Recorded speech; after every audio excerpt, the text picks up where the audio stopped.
They say every broken promise leaves a scar, but some carve deeper, down to the soul. Thomas Reed never believed in ghosts. He laughed at the superstitions whispered in alleyways and passed around in drunken pub stories. A rising financial analyst in a rising city, he believed only in what could be calculated, explained, and controlled. So when Maria, a girl from the countryside he'd been secretly seeing, told him she was pregnant, his reaction was cold, clinical. "This isn't mine," Thomas said, his voice flat as stone. Maria's eyes welled with disbelief. "But you promised, Thomas. You said if anything ever happened, you'd take care of us." He turned away. "You were probably with someone else. Don't put this on me." She left that night. She never came back.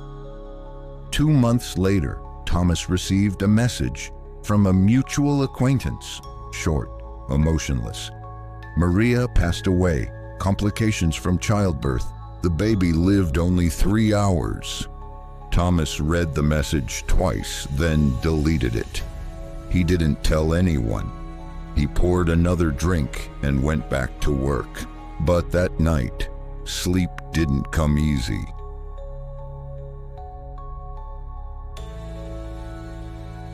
The first dream came a week later. Thomas was walking alone through a narrow street he'd never seen before. The sky hung low and red like a wound. A sound followed him, soft at first, like the mewling of a kitten. Then it grew sharper, more human. A baby crying, bleeding. He turned a corner, and there it was, curled up on the cracked pavement, pale and slick with blood. It raised its tiny face to him, and Thomas felt his stomach clench.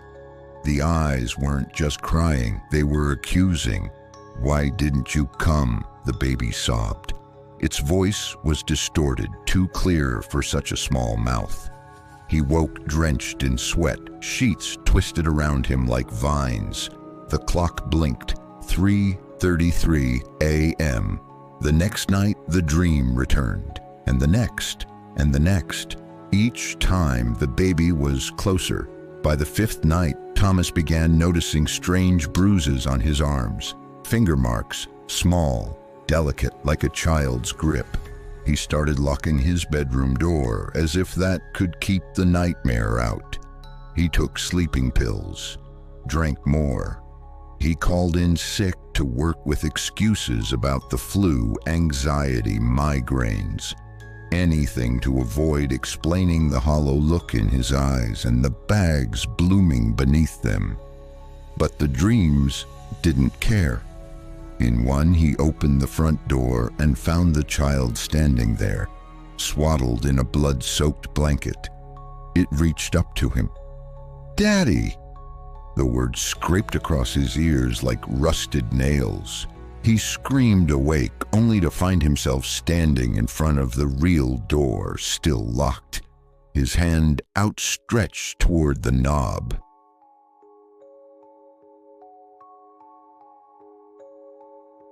One afternoon, driven by a sense of guilt or maybe desperation, Thomas made a quiet trip to Maria's village. The place was dusty and sun-scorched. Far removed from the polished city skyline he knew, he found her grave behind the old church. Simple, ungraced. A wooden plank marked her name, and beneath it, a second name carved in a shaky hand. Luca, born and died. A few hours of breath. He stood there, not sure why he'd come. "Poor girl," an old woman muttered nearby. She was sweeping dry leaves with a bamboo broom. She waited for him to come back. Said he promised. Never did. Thomas didn't answer. The old woman looked up, her eyes milky with cataracts but still sharp. "You have her scent. The dead remember." He walked away quickly, but that night he dreamed again. This time, Maria was there too. Thomas tried everything: therapy, prayer, even burning sage. None of it worked. Then one of his colleagues, a man with hollow eyes and trembling fingers, whispered something over a drink. "There's a woman. She does seances, not cheap, but she's the real deal." Desperate, Thomas found her in a crumbling tenement in the old part of town. Her apartment smelled of incense and mold. "You've broken something sacred," she said without introduction. "Promises to the dead are louder than prayers to the living." "I didn't know." "Lies." Her voice cracked. "You abandoned her and the child. Now they're tied to you." She lit candles and placed a glass of water between them. The air grew cold. "If they speak, you must answer. If you don't, they will follow you forever." The flame flickered violently. A tiny handprint appeared on the glass. The room dimmed as the seance continued. The flame on the candle twisted and danced, though there was no breeze. The glass in the center began to fog, as if an unseen breath pressed against it from the other side. Thomas stared, his heart hammering.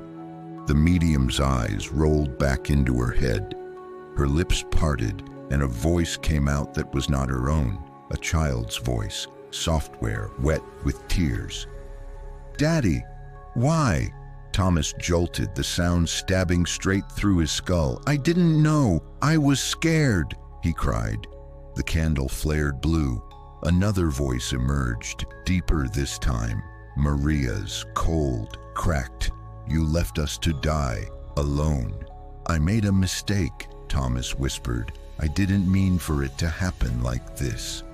The medium screamed, arching her back as her body convulsed. The candle extinguished. In the silence that followed, the only sound was the scraping of nails, tiny fingernails dragging across the wood beneath the table. Then came the whisper as soft as breath against skin. "Come with us."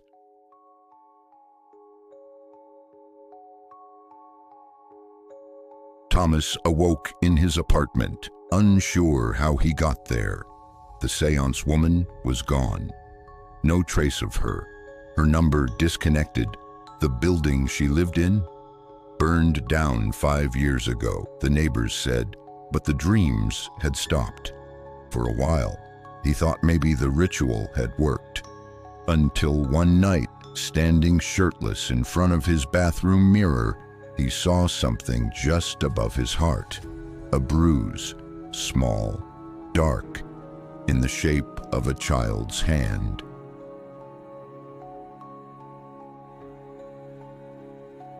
It happened 3 days later.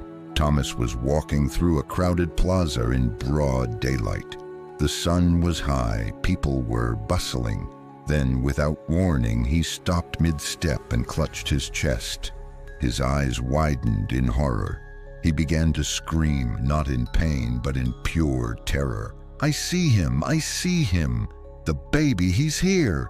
He collapsed, writhing on the pavement. Paramedics came too late. His heart had stopped, violently, inexplicably. There were no signs of trauma, no drugs, no existing condition. But on his chest, as the paramedics unbuttoned his shirt, they saw something that made one of them gasp aloud. A deep, purplish bruise, perfectly shaped like a small child's hand.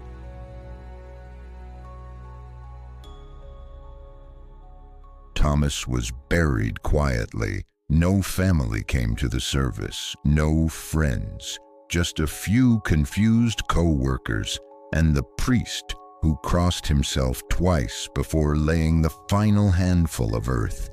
His apartment has remained empty since, but late at night, the new tenant in the apartment across the hall swears they hear something strange from Thomas's old unit.